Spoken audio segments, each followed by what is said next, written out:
नमस्ते दोस्तों, आज हम एक्सप्लेन करने वाले हैं द हॉन्टेड पैलेस एपिसोड 2 को। अगर आपने पहला एपिसोड नहीं देखा है तो लिंक आपको डिस्क्रिप्शन में मिल जाएगा। एपिसोड 2 की शुरुआत में हम देखते हैं यूरी की आंख एक अनजान कमरे में खुलती है। एक स्लेव आकर बताती है कि ये पैलेस है। उसे समझ ही नहीं आता कि वो यहाँ कैसे आई। वो उठती है और यून के पास जाने लगती है, पर फिर रुक जाती है। उसे याद आ जाता है कि यून को तो पोजेस कर लिया था गेंगचुल ने। यून के साथ के सारे मोमेंट वो याद करने लगती है। यून अब कभी वापस नहीं आ सकता क्योंकि वो मर चुका है। और यूरी ने तो विजन में उसके साथ अपनी फैमिली देखी थी, जिसमें यून था और उसकी एक छोटी बच्ची भी थी। उसे ऐसा लगता है कि शायद उसने गलत विजन देख लिया। एक्चुअल में तो ये सच हो ही नहीं सकता। उसे लगता है कि सब उसकी गलती है। इतने में किंग यहाँ आ जाते हैं और डांटने लगते हैं एक आदमी को, तुम क्यों यून के साथ नहीं थे? यून ने खुद इस आदमी को रोका था उसके साथ जाने के लिए। एंड कुछ दिनों बाद इन लोगों ने यून और यूरी को एक पहाड़ के नीचे गिरा हुआ देखा। थोड़ी पूछताछ यूरी से भी करते हैं। यूरी ग्लास बनाने का काम करती है और यून के साथ आ रही थी। ये सुनकर वो शांत हो जाते हैं। जब काक को पता चलता है कि यून जिंदा है, वो हैरान हो जाता है। इसने खुद तलवार से उसे मारा था। अब ग्रेस को दिखाया जाता है। वो हैरान है कि जो 13 साल पहले हुआ था वो दोबारा हो रहा है। वो खून के निशान वो कैसे देख सकती है दोबारा, जैसे उसने पहले देखे थे।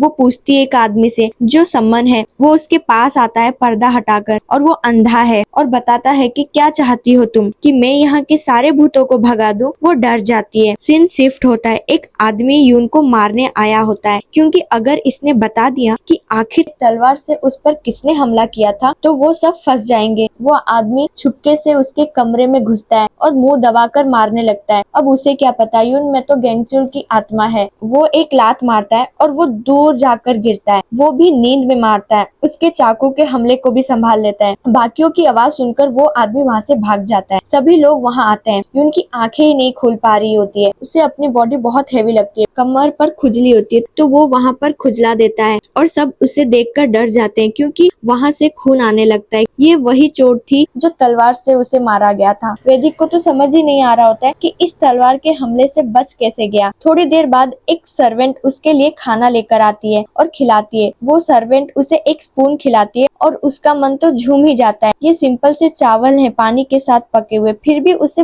बहुत बढ़िया लगता है। वो और खाता है। उसे खाने का अरोमा स्वाद बहुत पसंद आता है। इंसानों के पास 5 तरह के सेंस होते हैं, टच करने का, स्मेल करने का, देखने का और सेंस करने का, जैसे कि ये पांचों सेंस बहुत स्ट्रॉन्ग होते हैं। इसलिए एक सिंपल से चावल उसे इतने पसंद आ रहे होते हैं। वो तो बस मजे से चावल ही खाने लगता है। सभी बहुत हैरान होते हैं। वैदिक को तो लगता है कि उनको कोई बीमारी हो गई है। गेंगचुल पहले से ही ड्रैगन था, अब इंसान के शरीर में आके उसे बहुत अच्छा लग रहा होता है। वो कहता है पिछले 1000 सालों से इंसान इतने अच्छे खाने का स्वाद ले रहे हैं। कितना बढ़िया है ये खाना। कितने सेल्फिश होते हैं ये लोग। फिर उसे कुछ आवाज सुनाई देती है। उस तरफ भागता है, पर उसके घाव से खून आने लगता है और वो यून की बॉडी को कहता है कि तुम्हारी बॉडी कितनी यूजलेस है। उसको और यूरी को जल्दी से इस जगह से निकलना होगा, ऐसा वो सोचता है। यूरी वहाँ से जा रही होती है कि उसे बड़ी अजीब सी स्मेल आती है और उसे बड़ी अजीब सी वाइब आती है। उसे यून की आवाज भी सुनाई देती है। वो उसे बुला रही होती है, कह रहा होता है मुझे बचा लो। वो भागती है उस तरफ और उसे ढूंढने लगती है जहाँ उसे वो आवाज ले जा रही होती है। उसे लग रहा था कि यून की आत्मा पैलेस में कहीं फंस गई है और वो आवाज का पीछा करते हुए कुएं के पास पहुंच जाती है और वो आवाज उस कुएं के अंदर से बुला रही होती है। यूरी उसे यौन समझकर पकड़ती है, पर वो कोई और आत्मा थी जिसने यूरी को बेवकूफ बना दिया। वो उसे अपने साथ कुएं में ले जाती है। दूसरी तरफ यून, जिसमें गेंगचुरी की आत्मा है, वो भागता है उसी तरफ, और दूसरी तरफ वो आत्मा यूरी को कुएं से बाहर ही नहीं निकलने देती है। वो आत्मा कहती है तुम मेरे साथ चलो। उसे डुबाकर मारने की कोशिश करती है। यूरी की बॉडी अब काम करना बंद कर चुकी है और वो पानी के अंदर बस चली जा रही होती है, बेहोश हो चुकी है। इतने में वहाँ यून आता है, उसे बचा लेता है। वो आत्मा यून को भी रोकने की कोशिश करती है, पर यून अपनी पावर का यूज करता है। ऑब्वियसली वो एक ड्रैगन है। जो भी रोशनी उसके बॉडी से आ रही थी वो देखकर वो आत्मा डरकर भाग जाती है। यून इसे उठाता है और यूरी को ध्यान से देखने लगता है, पर उतने में ही वो उस पर पानी की उल्टी कर देती है। वो कहता है यून की आत्मा मैंने कब से नहीं देखा। तब यूरी उसे कुएं की आत्मा के बारे में बताती है, जिसने उसे यून की आवाज से पागल बनाया। वो कुएं वाली आत्मा यून को अच्छे से जानती है। यह उनकी आत्मा भी इसी पैलेस में है, ऐसा यूरी को लगता है। गेंगचुल से कहता है, बड़े से बड़ा समन अपनी जान गवा देता है आत्मा को पानी से बाहर निकालने के लिए। इस तरह की आत्मा बहुत स्ट्रॉन्ग होती है। ना ही तुम्हारे पास कोई जादुई पत्थर है, ना ही तुम उस आत्मा को बचा सकती हो और ना ही यून के बारे में पता लगा सकती हो। यूरी कहती है, यून की आत्मा मैंने देखी ही नहीं है इस पैलेस में। गेंगचुल उसे कहता है, अब दोनों को एक अलग तरह की आत्मा की आवाज आती है। वो दोनों ज्यादा टाइम तक वहाँ नहीं रुक सकते, पर वो चल ही नहीं पाता। उसका घाव बहुत बढ़ गया और खून भी बहुत आ रहा है। नेक्स्ट डे यूरी राजा के लिए चश्मा बनाती है, पर राजा के पास ऑलरेडी एक चश्मा होता है और वो कह देते हैं कि मुझे चश्मे की कोई जरूरत नहीं है, मेरे पास पहले से ही एक है। ये सुनकर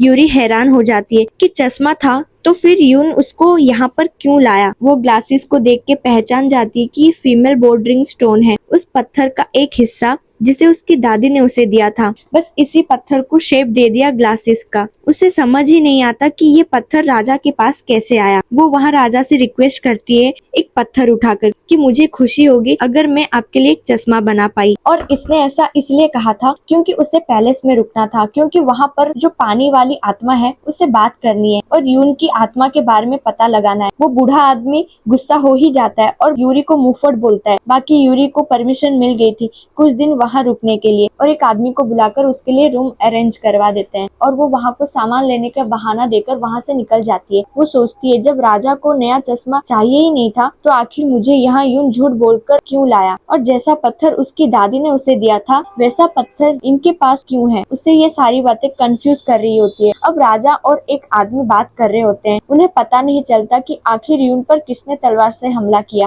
यूरी को तो यून यहाँ लाना चाहता था कुछ और ही रीजन की वजह से, और ये बात राजा भी जानते थे। यूरी वहाँ से जा रही होती है कि केविन उसे मिल जाती है। यूरी को भी केविन से भी वेंगफुल की आत्मा की वाइब आती है। वो केविन पूछती है कि तुम कौन हो, यहाँ क्या कर रही हो। तो वो कहती है कि मैं चश्मा बनाने यहाँ पर आई हूँ, फर्स्ट टाइम आई हूँ और खो गई हूँ और माफी मांगती हूँ। एक नौकरानी केविन के कान में कुछ कहती है। केविन पूछती है कि क्या तुम्हें यून यहाँ पर लेकर आया है। वो हाँ का जवाब देती है और चली जाती है। वो स्लेव कहती है कि आपने उसे ऐसे क्यों जाने दिया। तो वो कहती है यून इसे लाया है तो ये वही लड़की होगी। कुछ ना कुछ है जो सारी बातें यूरी से छुपाई जा रही है। फिलहाल ये यहाँ पर क्लियर नहीं हुआ। यूरी अभी भी उस कुएं वाली आत्मा के बारे में सोच रही होती है। कुछ स्लेव यून के अजीब बिहेवियर पर चुगली कर रहे होते हैं कि शायद उसकी दिमागी हालत ठीक नहीं है। अब हम देखते हैं कि यून को जो छत पर चढ़ा हुआ होता है वो बार बार कूद रहा होता है, बाकी उसे रोक रहे होते हैं। अब जो भी कांड यून ने किया है सारे पैसे मांग रहे होते हैं उसकी माँ से और यूरी वहाँ पर आकर पैसे दे देती है। अब हम अगेन यून पर आते हैं जिसमें गेंगचुल की आत्मा है। उसे तो खाने से प्यार ही हो गया है। बाकी सब उसे खाते देखते हैं और हैरान हो जाते हैं और वो खुशी से खा रहा होता है।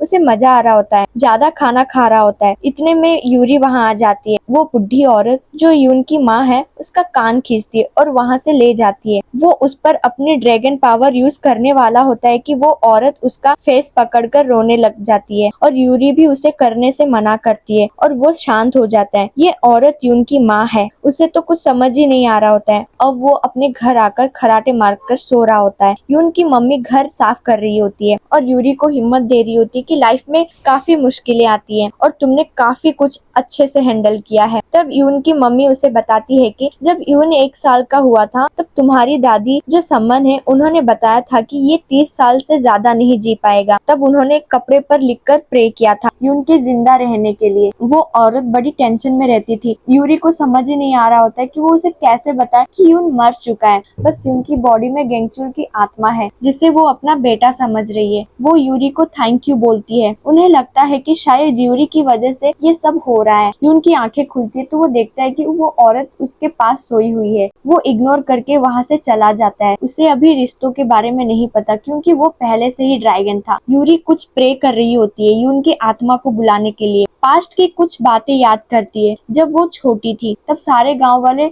उसे बुरी तरह से मार रहे थे, जैसे कि यूरी की वजह से ही सब गलत हो रहा हो। तब यून वहाँ पर आता है और उसे बचाता है। सभी को समझाता है कि पहले से ही गांव में सारी चीजें खराब हो रही थी तो क्यों तुम यूरी पर इल्जाम लगा रहे हो। यूरी को वहाँ से बचाकर कहीं और लेकर जाता है और बताता है कि मैं और मेरी मम्मी हांगयांग जा रहे हैं हमेशा के लिए, और यूरी को भी अपने साथ चलने के लिए कहता है पर वो मना कर देती है और उसे मनाने लगता है। वो कहती है कि मैं श्रापित हूँ, गेंगचोरी मेरे साथ किसी को भी नहीं रहने देता, मेरी दादी को वो मार चुका है, फिर तुम्हारा पाँव, अब मैं नहीं चाहती कि मेरी वजह से किसी और को तकलीफ हो। पर यून इन बातों पर विश्वास नहीं करता। था। 13 साल बाद जब यून दोबारा उसे हांगयांग ले जा रहा था, ये सारा मोमेंट वो याद करती है। उसकी दादी ने यून की मम्मी को जो तारीख बताई थी उसमें अभी भी 49 दिन बचे हैं। इसका मतलब यून की जिंदगी अभी 49 दिन है। वो पहले ही मर गया, पर यूरी को समझ ही नहीं आ रहा होता है कि यून की आत्मा आखिर गई कहाँ। इतने में यून वहाँ आ जाता है और कहता है कि मैंने यून की आत्मा को पैलेस में देखा ही नहीं है। यूरी गैंगचोरी से कहती है कि तुम यून की बॉडी में फंस गए हो ना, इसलिए छत से कूद रहे हो। कभी आग में जा रहे हो पर इसके शरीर से नहीं निकल पा रहे हो, तुम इसकी बॉडी में फंसे ही रह गए हो। यूरी देखती है कि अभी भी यून का दिल धड़क रहा है। इसका मतलब यून की आत्मा अभी भी इसके शरीर में वापस आ सकती है। 49 दिन ही सही, पर अब यूरी यून की मदद करना चाहती है, जैसे कि वो बचपन में उसकी किया करता था। यूरी को बर्दाश्त नहीं हो रहा, जो लड़का उसे पसंद था उसमें अब गैंगचोरी की आत्मा है। उसके लिए जैसे कि ये एक बुरा सपना है, ऐसा वो कहती है। और वो कहती है कि तुम्हारी फालतू की हरकतों की वजह से मेरी रेपुटेशन पैलेस में खराब मत करो और यून की बॉडी उसे वापिस कर दो। ये सब सुनकर गैंगचोरी बहुत हर्ट होता है। अब वो पास्ट की कुछ मेमोरीज याद करता है। जब यूरी छोटी बच्ची थी, उसे हंसता खेलता देख वो सोचता है कि ये कितनी प्यारी है, मैं इसकी मदद से अपना श्रापित जो मैं हो गया था वो खत्म कर सकता हूँ। ये सब याद करके वो कहता है कि मैं कभी गिव अप नहीं करूंगा यूरी पर। अब हम यूरी को देखते हैं जो कि एक कटोरे में कुछ चावल और सिक्का और कुछ लिख के बांध कर रख देती है। दूसरी तरफ राजघराने के लोग यून को लेने आते हैं क्योंकि राजा उसे बुला रहे हैं। अब हम यून को देखते हैं जिसे खाने के अलावा सोना भी बड़ा पसंद आ रहा होता है। बिस्तर से उठने का मन ही नहीं कर रहा होता है। यूरी उसे घूरती है और चिल्लाती है कि फिलहाल तुम यून की बॉडी में हो, उसकी रेप्यूटेशन खराब मत करो और चलो चुपचाप। जब तक गैंगचोरी यून के बॉडी में है उसे हम गैंगचोरी ही बुलाएंगे, कंफ्यूज मत होना। वो कहता है कि आखिर तुम यून का साथ इतना क्यों देती हो, वो तुम्हें झूठ बोलकर यहाँ पे लाया था, चश्मा नहीं बल्कि वो तो इतना बोल के गैंगचोरी चुप हो जाता है और कहता है कि तुम वैसे भी मेरी बातों पे विश्वास नहीं करोगी। उसे भी कहीं ना कहीं पता है कि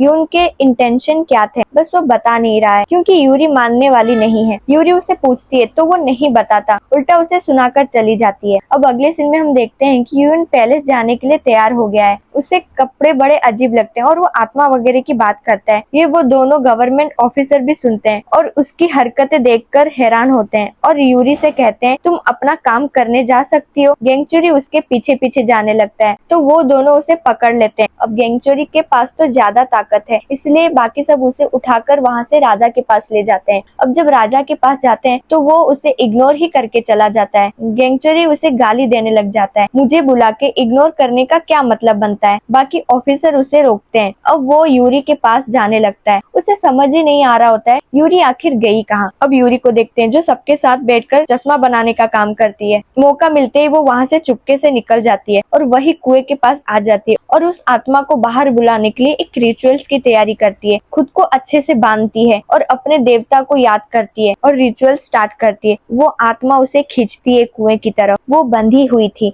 इसलिए नहीं गिरती, बल्कि जो उसने फेंका था वो वापिस आ जाता है। वो देखती है तो उसमें बाल होता है, इसका मतलब आत्मा बाहर आ गई है एंड वो आत्मा से बात कर सकती है। दूसरी तरफ देखते हैं कि वो औरत कुछ रिचुअल्स करवा रही होती है। अब यूरी उस आत्मा से पूछती है कि यून की आत्मा आखिर कहाँ है, इसके बदले मैं तुम्हारी मदद कर दूंगी यहाँ से निकलने में। पर वो आत्मा कुछ बोलती है और पता नहीं कौन सी भाषा में बोलती है, समझ ही नहीं आता है, कुछ बड़बड़ा रही होती है। इतने में इन दोनों को वही रिचुअल की आवाज आ जाती है। ग्रेस दादी करवा रही होती है। दूसरी तरफ गैंगचोरी को भी आवाज आने लगती है रिचुअल्स की। ये आवाज सुन के आत्मा वापिस जाने लगती है कुएं में। यूरी उसे रोकती है कि बिना बताए तुम नहीं जा सकती। वो आत्मा कहती है कि अगर तुम्हें पता चल गया कि यून की आत्मा कहाँ है फिर भी तुम उसे कभी नहीं देख पाओगी। यूरी को समझ नहीं आता कि क्या कहना चाहती है। आत्मा कहती है कि जिस दिन तुमने यून की आत्मा देख ली इसका मतलब तुम्हारी भी मौत ही है। दूसरी तरफ हम उस बच्चे को देखते हैं जो बीमार है। राजा रानी उसकी देखभाल कर रहे होते हैं। रिचुअल की आवाज उस बच्चे को भी सुनाई देती है। अब यूरी उस आत्मा से पूछती है कि अच्छे से बताओ। तो वो आत्मा कहती है कि उसने यून की आत्मा को निगल लिया है। यूरी कहती है किसने निगल लिया है। आत्मा कहती है 8 फीट स्पिरिट। ये बहुत डेंजरियस आत्मा होती है मतलब इससे खतरनाक तो कुछ हो ही नहीं सकता। अब उस बच्चे को दिखाया जाता है जो रिचुअल्स की आवाज सुन के उसकी बॉडी में अजीब मूवमेंट्स होने लगती है। ये देखकर उसके माँ बाप डर जाते हैं। गेंगचोरी उस बच्चे के रूप में बाहर आता है तो उसे भी पता चल जाता है ये तो 8 फीट स्पिरिट है। इसने इस बच्चे ग्वाओ को पोजेस कर रखा है। इसका मतलब इस बच्चे में खतरनाक स्पिरिट टोटली अपनी जगह बना चुकी है। इसी के साथ ये एपिसोड यहीं पे खत्म हो जाता है। फिलहाल के लिए बस इतना ही। बाकी एपिसोड देखने के लिए सब्सक्राइब जरूर कर देना।